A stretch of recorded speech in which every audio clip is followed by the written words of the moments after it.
Hey, what's good, cannabis investors? I hope you're all doing great, and I want to welcome you back to my channel.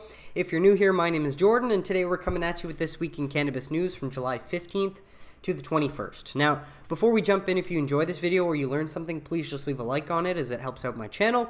And of course, if you want to learn more about this generational investment opportunity, subscribe below so that you don't miss any future videos. And there's plenty of content for you to go back, rewatch, and educate yourself with. Try to think of these videos as a time capsule.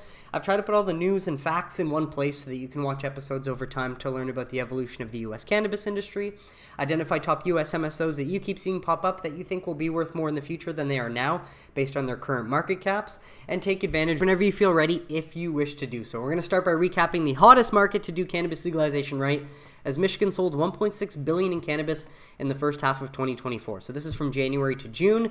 Now do keep in mind that data for some states lag behind others, as Alaska and Vermont tallies only include the first 4 months and New Jersey only includes the first 3. Of course, this link will be in the comments, but we can highlight that California, of course, with the most people, most volume, leading the way, while Michigan is not that far behind, thanks to the competitive nature of that market. While Illinois, we know that after July, they've surpassed $1 billion in total, but so nice to see markets like Missouri and Maryland creeping up already. There's a bit more detail down here if you wanted to pause to read, and as always, links will be in the comments. But with that, June sales out of Michigan, apparently they're slowing according to New Cannabis Ventures, but keep in mind, Alan Brockstein, for someone that runs a cannabis investing website, he's become very sour towards the entire industry, especially MSOs over the last few years. So take from that what you will, but Michigan cannabis sales fell for June sequentially by 0.3 from April. I don't know why they don't necessarily reference the comparison from May, but at 278.8 million, still quite strong and steady, which were up from May on a per-day basis, was up 6.9% from last year, which is the slowest annual growth in over 2 years. Hence, probably why he gives it that title.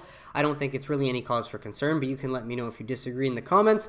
Well, of course, more people are buying rec than medical because the female cannabis plant that provides THC is the medicine in itself, and both of these two outlets provide the same thing. Breakdown of products if you are interested, and then cost per gram for the consumer. Of course, the competitive market makes it cheaper for everybody, and clearly they're loving that in Michigan. But with that, just to highlight another somewhat misleading title, is Canadian cannabis sales growth has slowed according to Alan Brockstein, despite the fact that May sales were up 5.8% to 435 million, and on a per-day basis, sales, nice typo, Alan, rose 2.4%. And I think what he's getting at, though, is that in 2023, total sales increased 12.5% to surpass 5 billion, and in 2024, they have increased just 2.4% from a year ago. But he's discounting the two largest months of the year, July and December, where we see the most sales, and that doesn't mean that we're not going to see at least 4.8% growth and then some with those included large months. So take from that what you will. Let me know if you think I'm wrong and I'm just trying to make excuses. But more importantly, if we compare May of this year to May of last year, sure, it's only a 9 million Canadian dollar difference, but it's important to look at the spending habits of Canadians, which is slightly different than Americans. And if you notice, from May into essentially December, when the weather gets nice and we have summer, and then the fall into winter, we spend way more dollars on cannabis than we do when it's winter and we're kind of hibernating and getting ready for the weather to get nice again. So if Alan wants to say, oh, it's going to be slow the rest of the year because it's only 2.4% growth thus far, I'm sure the rest of these months will help catch up or make a bit of a difference. I could be wrong, but let me know what you think in the comments. But with that, moving along, from greenstate.com, new data shows this unlikely region is dominating the pot market. I wouldn't say legal, because while some of it, like the hemp-derived gas station bullshit weed that is technically legal because of the FarmBill loophole, it's certainly unsafe and untested and not the pot you necessarily want to be smoking. But all that to point out is that some markets that are dominating either because of legal adult use cannabis or because of legal hemp-derived cannabis. Of course, we know Michigan and Illinois are dominating in the adult use section, and I'm sure there's some hemp-derived drinks being sold there, but main thing is Michigan, their hemp-derived THC market is eating into the adult use sales by a big margin, and they're not going to have commercial adult use sales at least until 2025 in Minnesota. So there's a lot more detail in here if you wanted to read through it, but I just wanted to highlight essentially they don't make the important distinction between THC that comes from the female cannabis plant that is sold through adult use dispensaries, that's the actual medicine, versus the shitty synthetic gas station hemp-derived THC that we don't have safety profiles for and seems to be very, very different than the actual medicinal THC. So take from that what you will. Of course, link in the comments, but an update out of Ohio, we'd love one. Not there yet, as Ohio issues first certificates of operation. And while this came out yesterday, I thought this was the green light for dispensaries. Unfortunately, that is not the case. You still can't buy it anywhere. And while they've been accepting applications to transition to adult use since June 7th, and headlines were saying it would be weeks away, That was obviously horseshit. And so the actual news, we know so far this many has qualified, all types of businesses, but 10 facilities have been issued a certificate of operation. That's 4 growers and then 6 processors. So essentially they can grow the same medicinal cannabis that they can now just label as rec and get it ready to ship to dispensaries. And so, of course, they can't do it yet. But the spokesperson says that they're focusing on cultivators and processors to make sure there's an adequate supply for the demand. And so hopefully we're not waiting much longer, but more here. Full link in the comments if you want to go through that. Now, I've got a few stories on Ohio just to give you guys different perspectives, but it's essentially the same news. State's regulators approved certificates of operation for 4 cultivators and 6 processors, officially allowing them to supply the adult use market that cannot legally sell adult use yet. So means we're getting closer, and hopefully the handcuffs will be taken off and we'll get the green light sooner than later. But more waiting is obviously not what we want. It's annoying, but it is what it is. And so plan accordingly for your own situation, folks. But last one from Green Market Report, what to expect from Ohio's rec cannabis rollout. Well, it's more annoying than anything that we don't have a definitive launch date, because in mid-June we were told it was weeks away. It's important to remember that it is coming, right? Pandora's not going back in this box. We just got to be patient. So you can pause to read the bulk here, but main things to remember: what can we expect once the rollout happens? Adults and cash only. Oh yeah, because Schmuck Schumer, the human piece of shit that is the Senate Majority Leader, has not passed the Safe Banking Act after 10 years and is still putting his private donors' interests above the interests of the American people. And anyone that has died from a dispensary robbery or an unfortunate incident in that sort of situation, all the blood is on Schmuck's hands, because we know he's the one holding that bill up. While what products will be available, where can you buy it? Of course, you can pause to read if you're interested. And in my last week's video, I put a really interesting interactive map that showed all the med dispensaries that can switch to adult use once they get the green light. So I'll put that in the comments too. While pre-rolls will not be available for now, fair enough. What will products cost? Unfortunately, probably higher than some markets like Missouri because of a 10% excise and sales tax, which is unfortunate. Be nice to see that go down eventually. And hopefully it won't be that high.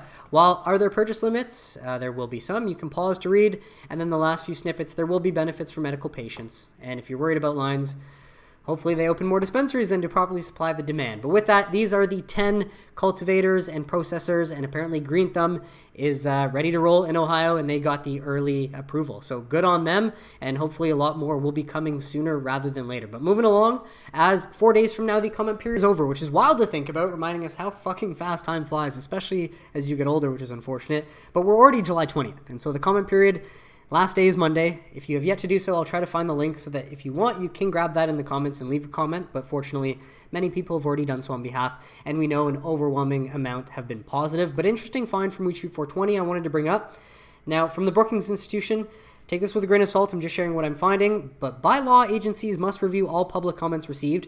And while they can categorize similar comments, they are required to respond to all comments in the preamble of their final regulation, whether they accept these suggestions or not. Now, I don't know how true this is. It's really just the word of the Brookings Institution.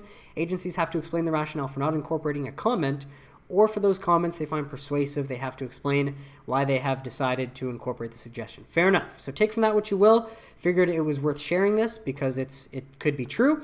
But then the Dank Informer. Thank the Lord for people like this. And sorry, I should do this one first.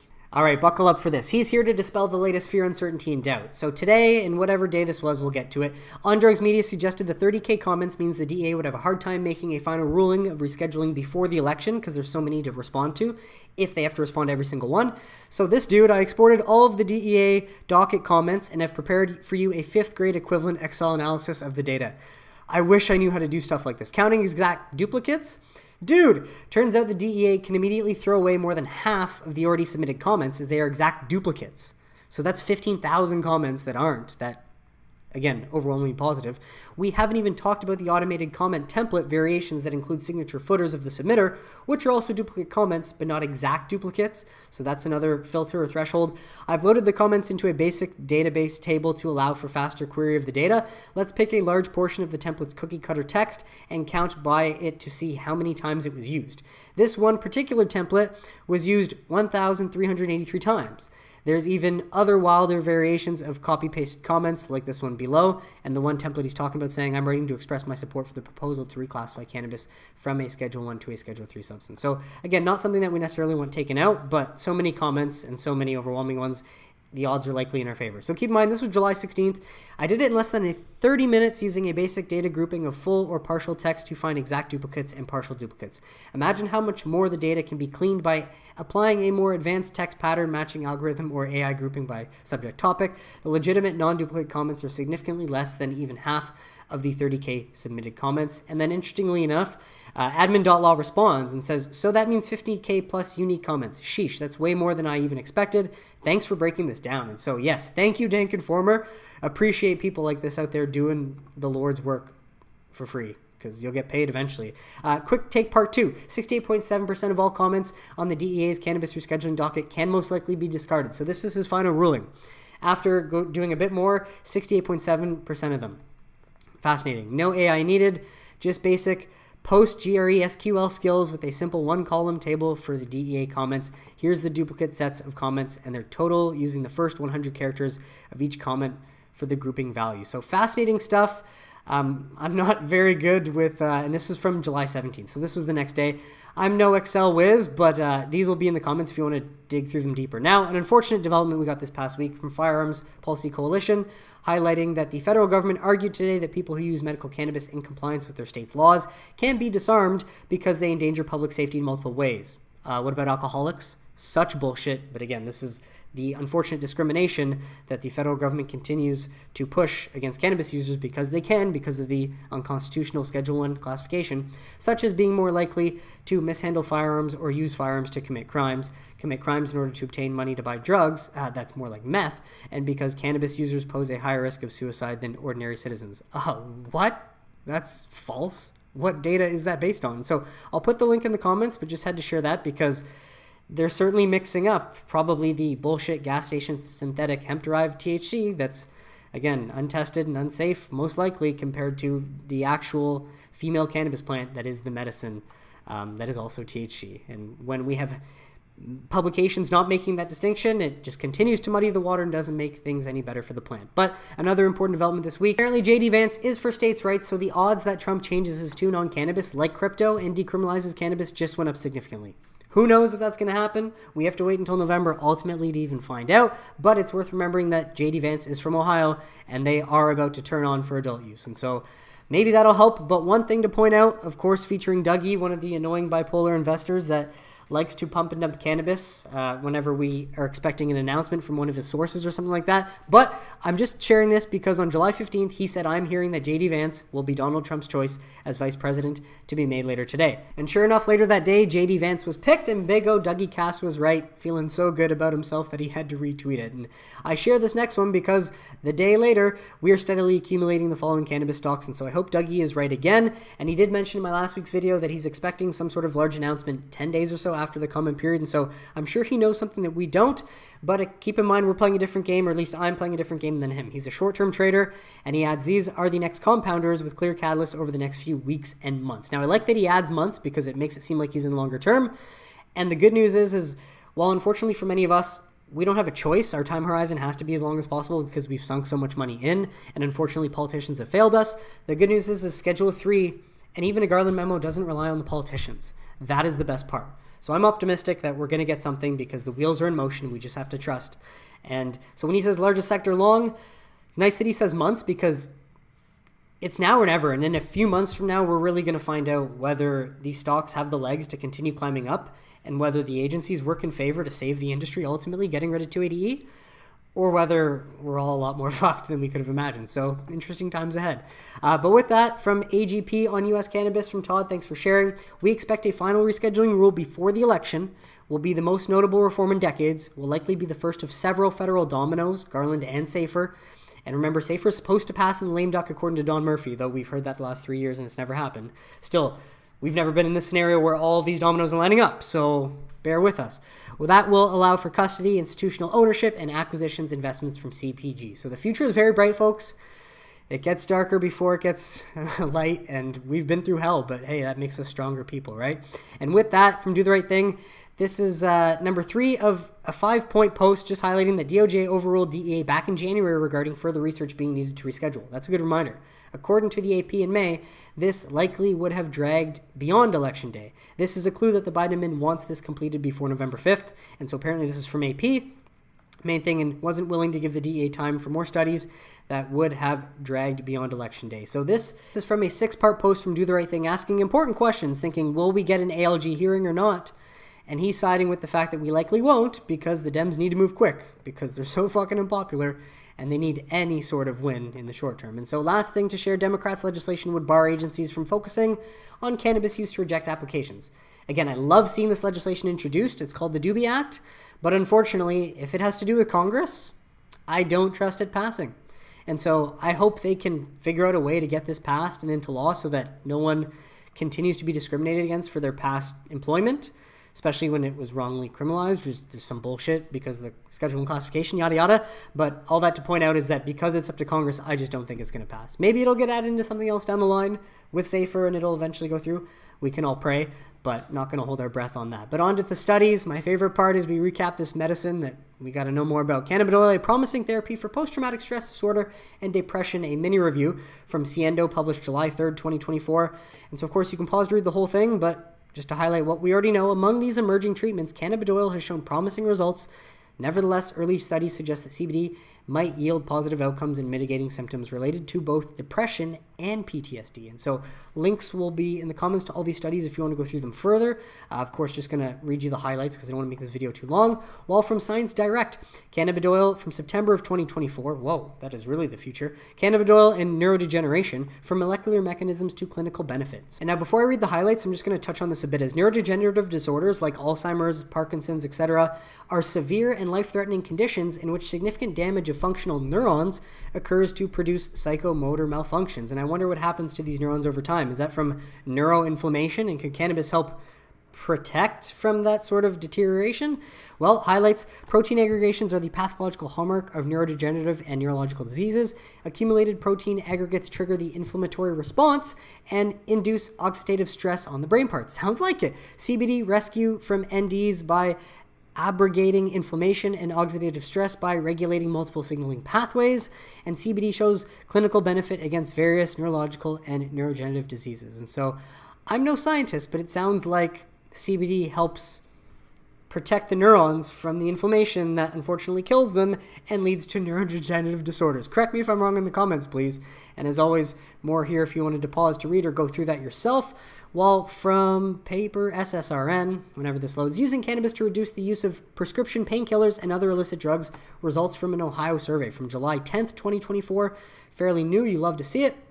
But a study surveyed current and potential Ohio medical cannabis patients about whether cannabis use has reduced their prescription painkillers or other illicit drugs. Big Pharma's going to hate this. Watch. The results indicated that a large majority of respondents agreed, 77.5%, compared to 1.74%, that using cannabis reduced their use of prescription painkillers. That means 77% of them says yes, cannabis helped them get off of stronger opioids or something that could have had worse side effects. The results also indicate that far more respondents agreed rather than disagreed that cannabis has reduced their use of other illicit drugs too. 26% agreed that it's reduced their use of other illicit drugs than just 1.9%. The results are consistent with findings of previous research. How did those not speak for themselves? Like, that is massive. Love to recap that. Full link in the comments. While from normal.org, survey patients say cannabis effectively treats their musculoskeletal pain, from July 18th. Out of Toronto, Canada, Canadian researchers surveyed 629 patients with chronic MSK pain. 23% acknowledged having used cannabis therapeutically. Over 90% of consumers said that it was either very, somewhat, or slightly effective at managing their pain, improving their sleep, and reduced anxiety-related symptoms. More than half, 57%, perceived cannabis to be more effective than other analgesic medications, and 40% acknowledged decreasing their use of traditional pain medications, much like the last study, following their use of cannabis. Big Pharma must hate this. While survey data published last month reported that 1 in 4 cannabis consumers use it primarily to achieve pain relief. And so move over Advil and Tylenol. While from Menopause, I believe, women's perceptions and experiences with cannabis use in menopause, a qualitative study. So from July 9th, and we'll invite you to pause to read the objectives, methods, and results, because it's not the greatest study because it's trying to find out the experiences and perceptions of midlife women and how you're going to quantify that. Long story short, midlife women pursued the use of cannabis medically to manage symptoms that overlap with menopause. And so it sounds like many women do find cannabis helpful. They learn from their own experience and anecdotal sharing with others, and now that it's legal and they can access it, it seems like it is something that they can use to manage it, and more likely than not could begin using it if they have a friend that tells them to try it, and we'll see if it works, because it is a miracle medicine. All links in the comments. Well, from normal study, consumers report improvements in anxiety and depression following cannabis use. Out of Fort Myers, Florida, they looked at 418 subjects. Study participants self-administered cannabis at home and reported symptom changes in real time on a mobile software application.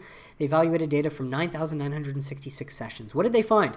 Study authors determined both depression and anxiety symptoms significantly decreased after cannabis use in general. What do you know? Results at the user level of analysis show that the majority of users experienced positive relief outcomes. They concluded these results replicate previous work which has shown decreases in depression and anxiety symptomology following real-time cannabis consumption. Deschedule this damn plant already. Our results speak to the potential of cannabis to combat acute depression and anxiety with a rapid onset of self-reported relief. Move over, SSRIs. Cannabis can do the job better than you. Well, another one from pain. Terpenes from cannabis sativa induce antinociception in a mouse model of chronic neuropathic pain via activation of adenosine A2A receptors. Why are we still studying in mice when we can study in humans? Cannabis has never killed anyone. This is so archaic. From May 2nd, 2024. I'm not going to spend too much time on this, but I invite you to pause to read this. Together, these studies identify cannabis terpenes as potential therapeutics for chronic neuropathic pain and identify a receptor mechanism for this activity. You'll love to see it, but yeah, a more technical one, so I'm not going to try and read that and end up butchering it for you. All links in the comments. While this is from Science Direct, Public Health from the Future, September 2024. Again, rural and urban differences in cannabis use following passages of medical cannabis laws. And while this data does come from the National Survey on Drug Use and Health, so it is from the US, I invite you to pause to read for the intro, methods, and results. But main thing, the conclusion, we observed an increase in the frequency of cannabis use when legalized, no shit, because it's a medicine, and a decrease in driving under the influence of cannabis in states with legalized medical cannabis use relative to states where it remained illegal. So they're actually seeing driving under the influence going down in states where even medical cannabis is legal versus states where cannabis is prohibited. Can't make that shit up. We also observed key moderation based on rural-urban status. The body of results suggests the problematic cannabis use may be on the rise following the legalization of cannabis use. Easy to make assumptions, but also that corresponding protective attitudes exist. Yeah, no shit, because you just prove that driving under the influence goes down. So which one's true? Make up your damn mind. Researchers who might be paid to try and find negative results. Well, last one from Science Direct, drug and alcohol dependence from April 1st, 2024, association between non-medical cannabis legalization and alcohol sales, quasi-experimental evidence from Canada, and I wonder if this makes a difference in decreasing the driving under the influence, because it probably does. And so the main thing highlights Canada's non-medical cannabis legalization was associated with decline in beer sales, obviously. All provinces except the Atlantic provinces experienced a decline in beer sales because our Eastenders love to get boozy. Sales of canned and kegged beer declined, but there was no reduction in sales of bottled beer. And the non-medical cannabis legalization was associated with no change in spirit sales. Fair enough. And so more details here, background methods and results if you wanted to pause to read, but ending prohibition obviously speaks for itself. The greatest public health victory that no politician will admit because they're cowards and they don't have a backbone. They don't have their own voice. They sold it a long, long time ago. Sad people. Well, from the Dales Report, Days Payable Outstanding. How U.S. MSOs rank for Days Payable Outstanding. Thank you, Bill McNarland, for another one of these educational pieces. Days Payable Outstanding measures the average days a company takes to pay its suppliers after a purchase. It is calculated by dividing accounts payable by the cost of goods sold and multiplying the number of days in the period. The higher DPO indicates that a company is taking longer to pay its suppliers, which can signify good cash flow management if done strategically. But here's the nuance. If a company pays its suppliers late due to a credit crunch, that is a warning sign. And this analysis takes some discretion as an analyst. So why is it important? You can pause to read the details here. But for Bill's ranking of MSOs by days payable outstanding, and of course that means that the healthiest companies who can pay their suppliers the fastest and do pay the fastest are on this side, while companies that don't pay their suppliers the fastest and wait a little bit, again, it can be done strategically and done well, they fall more to this side. So just to give you an idea of where the MSOs fall on this list. And so a bit more here if you wanted to pause to read. Otherwise, full link is in the comments to go through that. While from the Green Market Report, revenue, cannabis in the U.S. is softening, according to them. And they say halfway through 2024, the cannabis industry in the United States appears to be softening. Now, keep in mind, two of the biggest 3 sales day out of the year come in the second half, which is July and December. So I imagine that's going to have an impact on making that number jump up. Well, this comes from a Whitney economics report, reviewed the sales data for the first 6 months of the year and noted that it is slightly lower. Whitney said that by the end of June, national sales typically reach roughly 45% to 48% of the year's total. So far this year, legal sales are slightly below that trend at 42 to 45. And I imagine a big reason of this is that unfortunate farm bill loophole and the hemp-derived bullshit gas station THC marijuana, because I wouldn't call it cannabis, that's unfortunately eating into the adult use market share because people aren't educated and don't know the difference. And politicians want it that way. Fuckers. So this puts the annual national cannabis legal sales forecast between 29.6 to 30.5 billion, with the best case of 31.4, which implies year-over-year growth between 3 to 6%. Now, again, this is the first half of the year without the two largest sales day. Doesn't mean that can't grow once we get into the second half of the year. And so I would just say take this with a grain of salt. Otherwise, if you think this is something to be worried about, let me know in the comments why. I'd love to know your thoughts. But what's the problem? Of course, larger states like Florida and Pennsylvania are still medical only. New York, they can only move as quickly as they close illegal stores. But fortunately, they are slowly moving in the right direction, which we saw last week. And so once Ohio turns on, that'll be huge. Delaware too. We got a story on that a little bit later. And then profitability is elusive, of course. But once 280E is gone, it's a different world. And it's a much better one for cannabis users. Well, from Green Market Report, news out of New York, as federal judge allows New York City cops to continue closing unlicensed cannabis shops. This is the only way that New York's legal shops are going to see, an increase in market share is if they shut the illegal ones. And so far, they've shut 640 ones. Now, the sad part is earlier this year, we were hearing that there were 3,000 to 5,000 to 7,000 illicit shops. But we also know that in a month, when only one new legal store opened, sales did jump by like 30 million. And so if you shut down illicit shops, it makes a difference because it forces people to turn to the legal ones. And so we'll keep you updated on New York because as they shut more shops, hopefully that will mean more business for the legal market. But it's worth noting that the judge said that they find such establishments pose a threat to public welfare because no shit, these establishments are likely the biggest pushers of the bullshit gas station hemp-derived synthetic THC, which is not tested, is not safe, and is way more accessible to minors than anything sold through a legal adult use dispensary where they have to go through the legal hoops as a result of their unregulated processing and labeling, and pose an especially significant risk to minors as a result of their locations and marketing practices. This is hemp-derived THC, not the real medicinal THC from the female cannabis plant.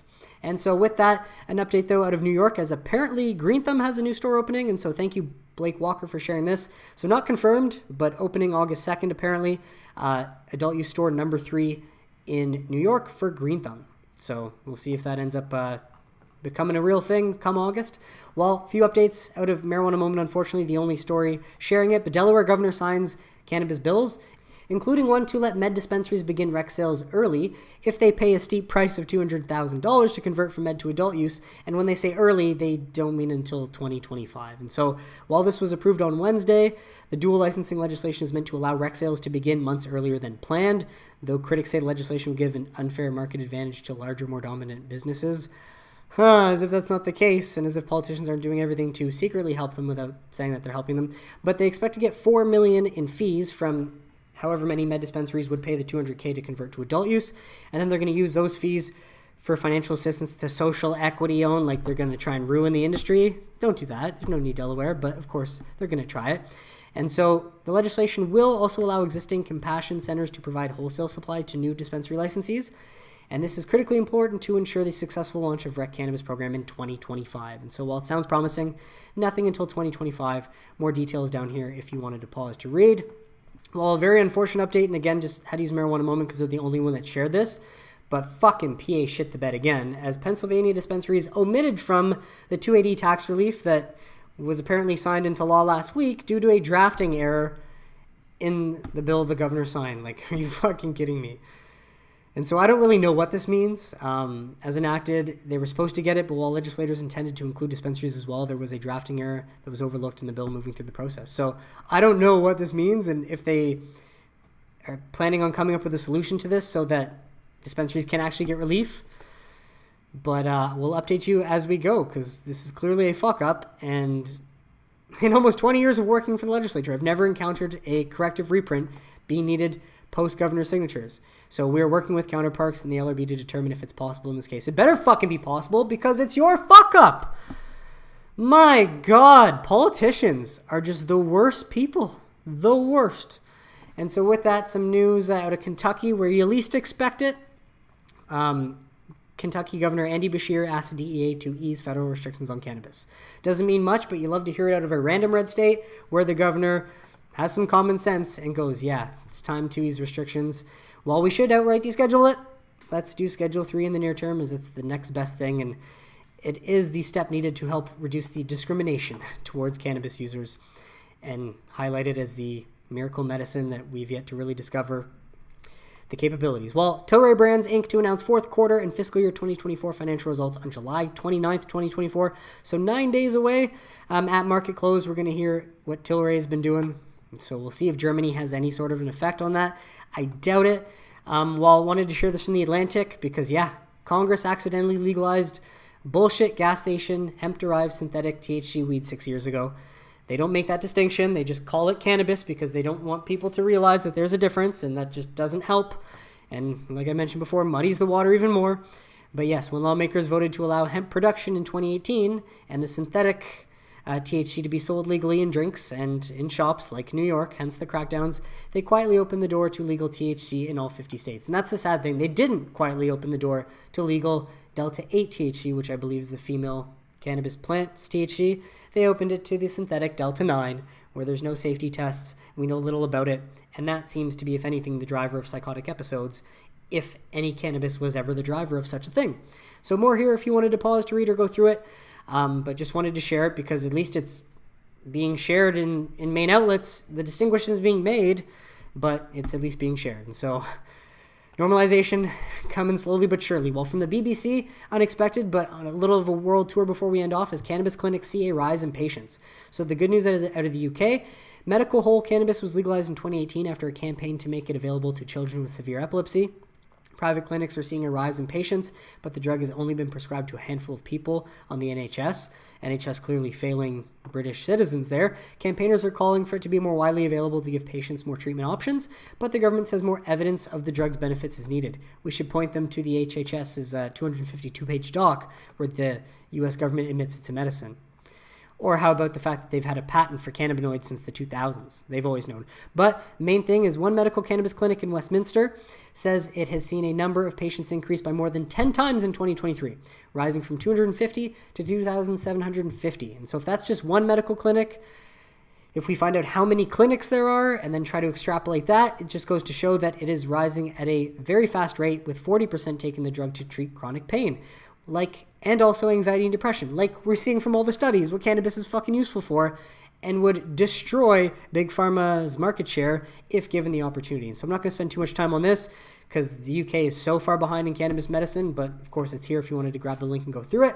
But a bit more out of Europe while we're on it. Czech Republic will pursue full adult use commercial cannabis market, leaked documents suggest. And this one is as of June 15th. And so the good news is it came just days after the architect and driving force behind the legalization project, National Drug Coordinator Jindřich Vaboril, announced that he was resigning from his role but continuing to work on the project as an expert advisor. Now this was unfortunate news, seeing him resign, thinking that the progress that was being made might unfortunately be pulled back.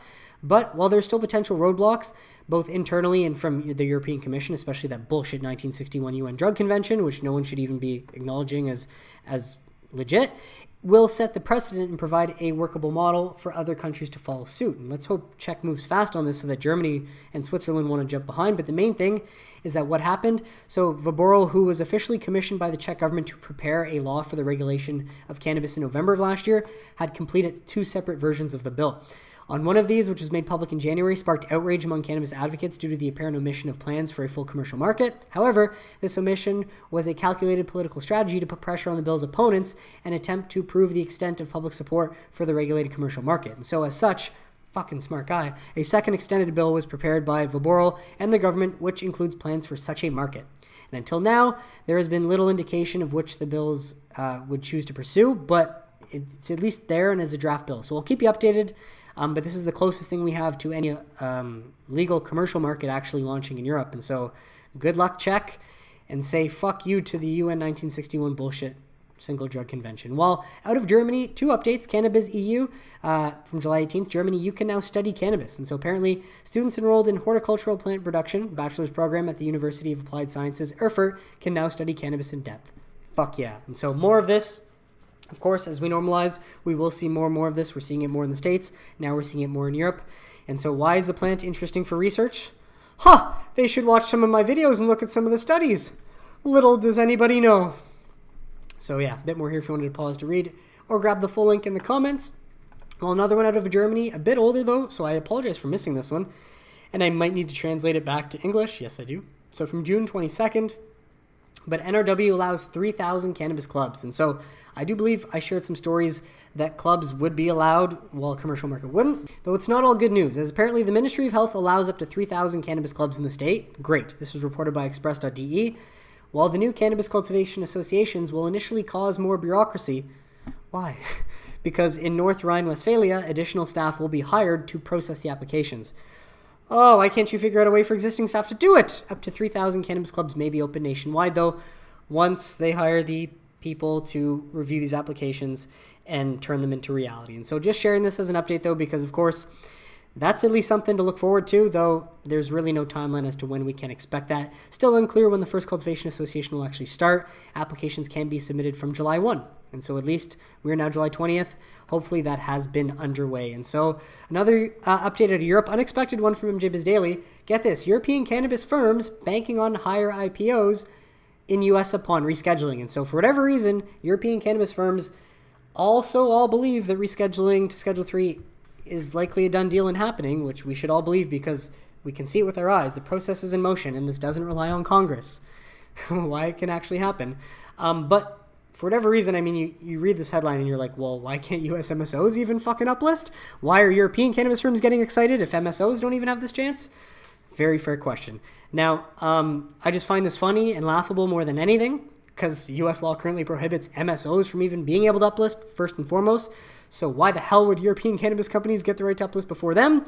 We know in Canada they can because cannabis was taken out of their narcotics list, so maybe that's why in Germany they'd be able to because it's been removed from their narcotics list. I don't exactly know, but it seems like some companies are interested and think that they have a chance. But this leads me and us to also believe that for whatever reason, companies abroad are expecting IPOs sooner than later. And so I know we need a Garland memo for that, but hey, take from that what you will. Let me know what you think in the comments. While we love this unexpected one out of Thailand, Deputy PM Anutin opposes the new Prime Minister's desire to reclassify cannabis. And so fuck yeah, someone standing up to the bullshit. And so this is still very early in development, but the Deputy Prime Minister of the Interior, Anutin Charnivarakul, declared his opposition to Prime Minister Srettha Thavisin's policy to reclassify cannabis as a narcotics Category 5 drug. Why would you do such a stupid thing when you've just given the medicine back to the people? And many cannabis supporters, including members of the Boom Jai Thai party, opposed the reclassification plan. That is a very fun word to say. And so seems like he's pushing back, which is nice to see. And he explained that the coalition government parties should support each other, but that cannabis case is a matter for the ministry level and not the government as a whole, which is very fair. Keep government out of any sort of markets as much as you can. And as the Interior Minister, he would also participate in the meeting and vote on the reclassification plan. And so we'll keep you updated. Not sure if this really means anything, but definitely nice to see. And so this is just a build off of my last week's video, because if you saw what I posted, there was a video of the Dems basically freezing the assets of Biden and forcing him to step down, and that there was an internal coup happening. And while you'd think something like that might happen overnight, it's been a week and it still seems to be happening because Joe doesn't want to step down, but the Dems are forcing his hand, and, you know, don't know how long this is going to take, but it looks like Kamala is incoming, especially when this just in, several top Dems believe U.S. President Biden may decide to drop out of 2024 presidential race as soon as this weekend, and shit just keeps getting worse and worse for Sleepy Joe. And so, hey, it's about time he retire and pass it off to somebody else, because clearly he doesn't have it mentally anymore, and it's just the right thing to do, especially his family should not be leaving him in there. That's elderly abuse. And so who knows what's going to come of this, but certainly fitting to have Kamala come in, do one last thing for the Dems to try and win some popularity back, have this Schedule 3 happen, and then watch her get likely blown out in the election. Let me know what you think. But that is it for today's episode. Thank you so much for tuning in. I really hope you got some value out of it. What did you think of the stories mentioned? Let me know in the comments if you have any questions or suggestions, and I'd be happy to address them. But besides that, if you enjoyed this video and you learned something, please just leave a like on it. Subscribe below if you don't want to miss any future videos, and I will catch you next week for This Week in Cannabis News. Have a great weekend, everybody. Take care.